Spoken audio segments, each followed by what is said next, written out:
Hi guys, this is Adriana with Jack's Mom in Austin, and you're watching the Lunchbox series.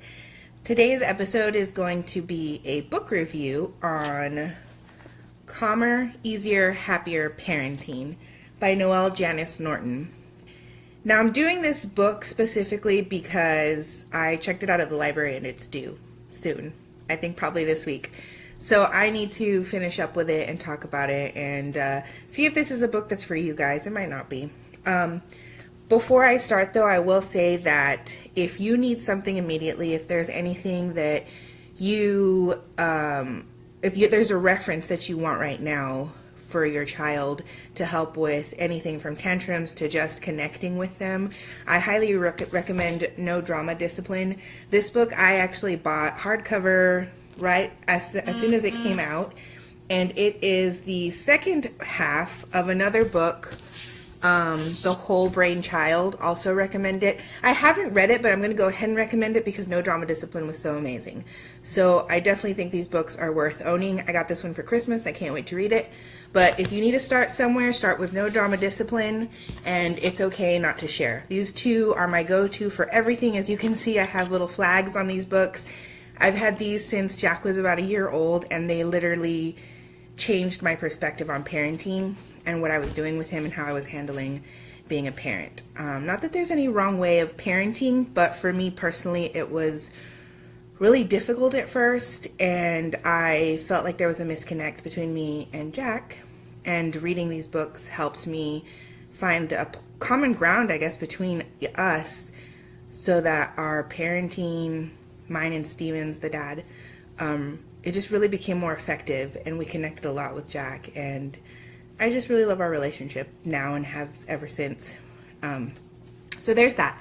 Anyway, let's go ahead and start with the book.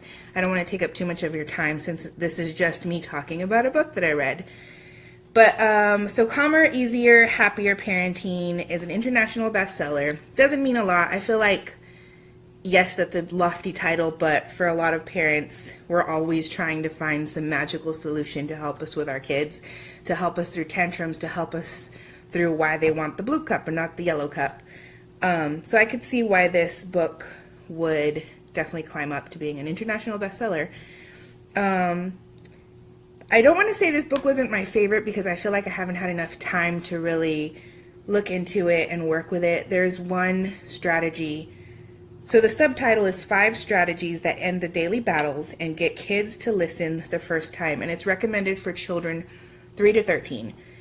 Most of you know Jack just turned 3, so we haven't had a lot of experience with this book. There's one technique that I did try that seemed to be pretty effective, and I'll talk about that. There's a lot of information in this book. This book really breaks down a lot of methods and a lot of techniques that you can use, but it also combines them, and for me that was a little bit too much. If there was a Cliff Notes version of this, I think it would be a little more helpful. One of the first things that the author does mention is that, notice the title is Calmer, Easier, Happier. So there's no quick fix. It's not calm, easy, happy parenting. She's just going to help us make it a little better.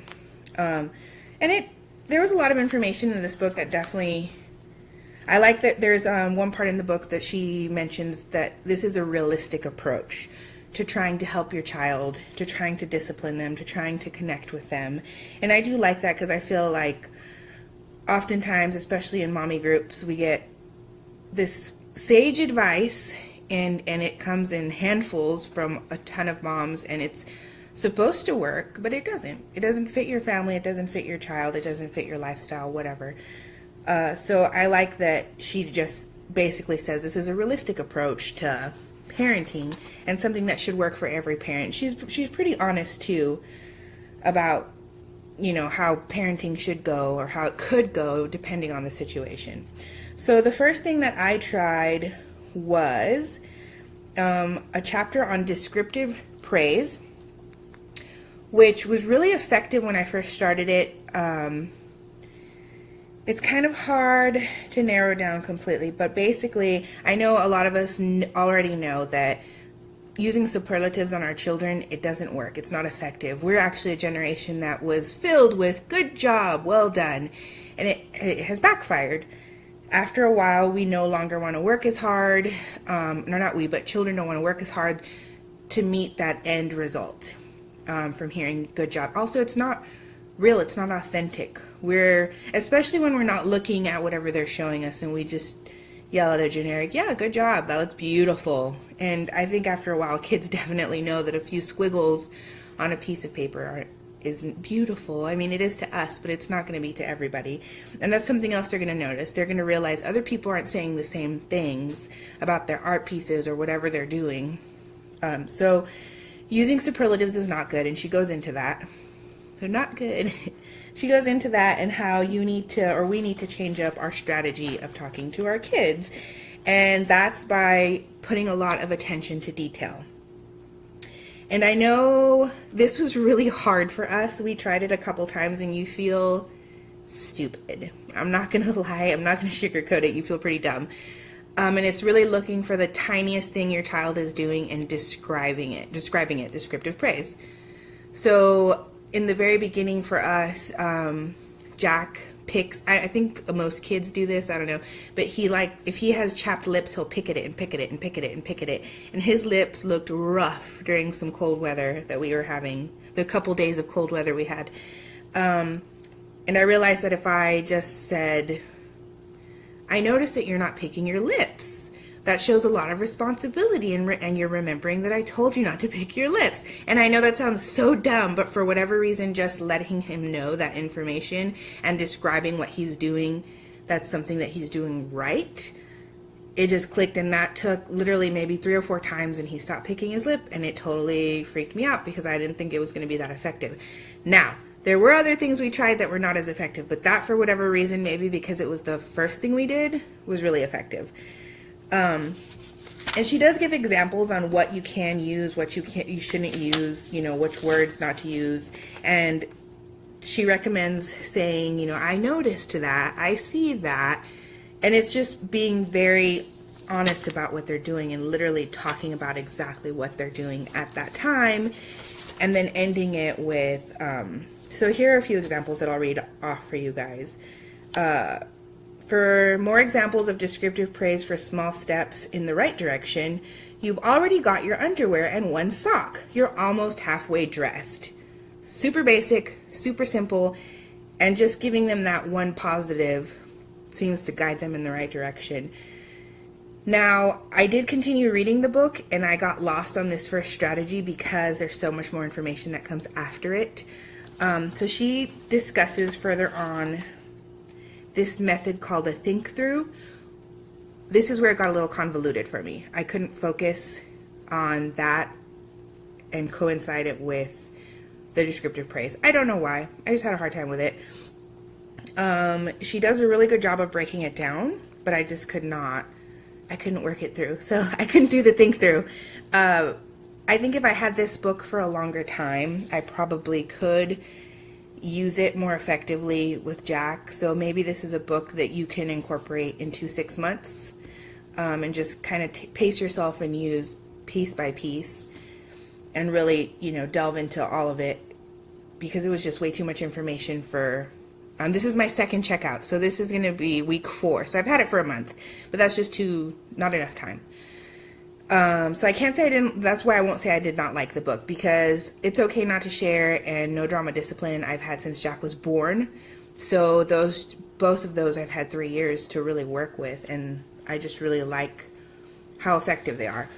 On that note, there is a part in this book that talks about special time, which I think definitely goes in hand with the parents that are really into positive praise, or not positive praise, sorry, respectful parenting or positive parenting, which I feel like Stephen and I both follow that line of parenting.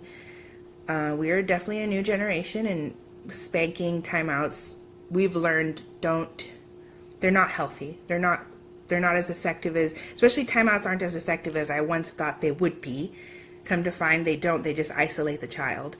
A popular method now is time ins, which I'll talk about in a future episode in another book I read that was very effective.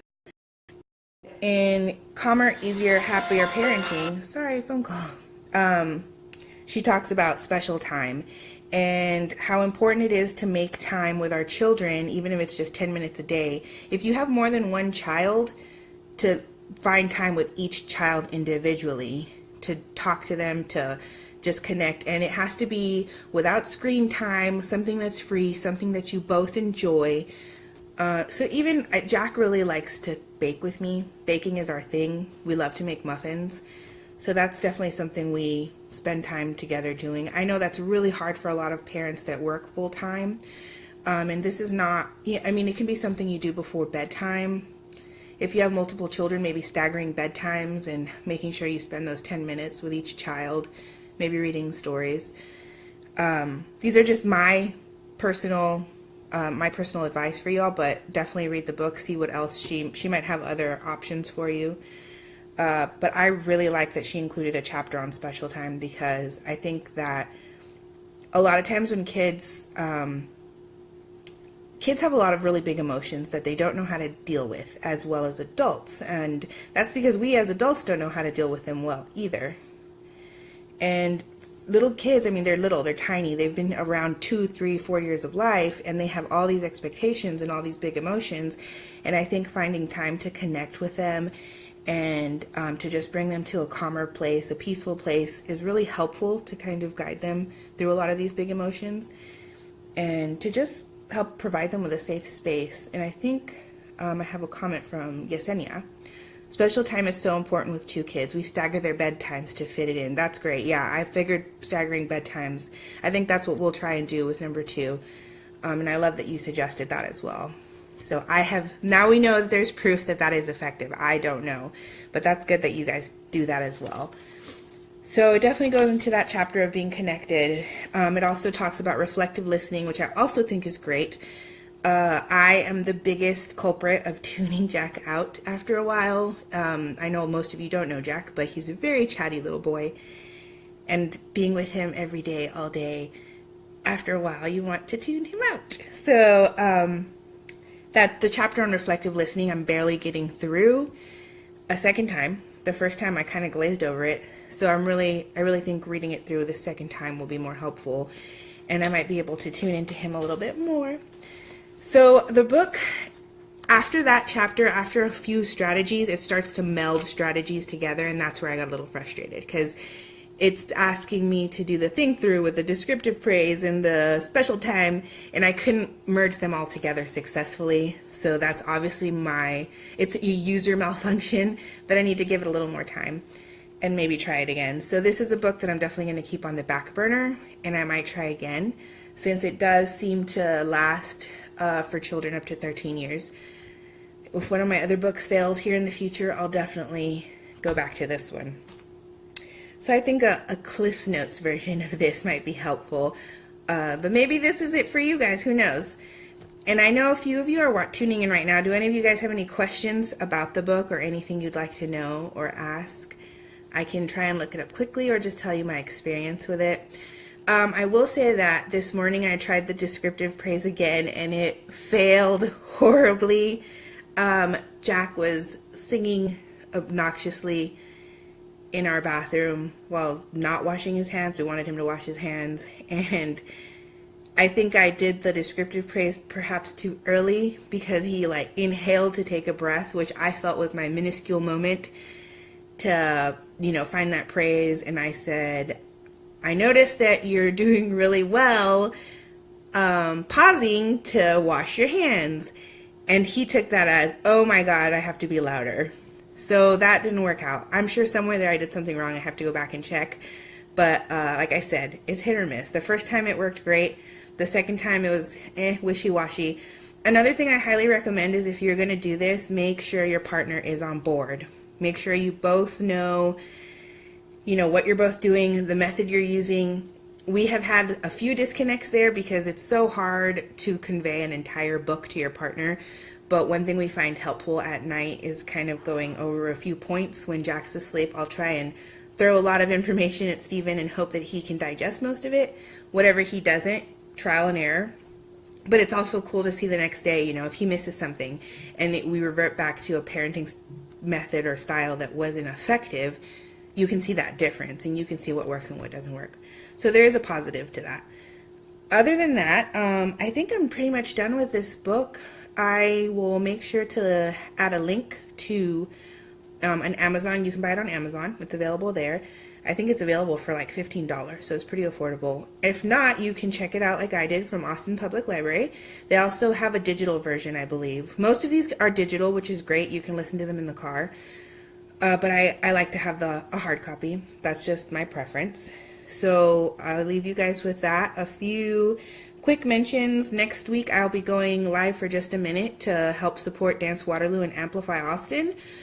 If you don't know much about Amplify Austin, I will make sure all next week that you guys find out about it. It'll be a great way to donate to the community and to support local groups like Dance Waterloo that really help keep our kids healthy and keep them active. The following week, I have someone really special that's going to guest, and I'm really excited about her, and it's Colleen from Womancraft. If you have any questions about placenta encapsulation, this woman is the one that you need to ask. So we will be going live, and I will be taking all your questions on placenta encapsulation. I will be doing it with numero dos, so you'll get to share in my experience with placenta encapsulation, and that's a really big word to say, but she'll be here, and she'll be able to answer some of your questions. And I think that's pretty much it. Last thing, tomorrow, if you guys are home with your kiddos, Art Garage is going to have a storybook art class with, if you give a mouse a cookie, they always have the cutest little ceramic things that your kiddos can paint and then take home. So I think it's like $12. It's pretty affordable. Definitely check it out. And I think that's all. That's all I have for you all. Thank you so much for joining me, the few of you that did. I will make sure to have this up tonight on YouTube, and I'll have a post for you guys so you can come back and reference. And like I said in the comment section over here, if you guys have any questions or anything about the book, you'd like to know more information, please feel free to ask. I'll answer what I can. And I think that's it. I hope you guys have a wonderful weekend. Bye.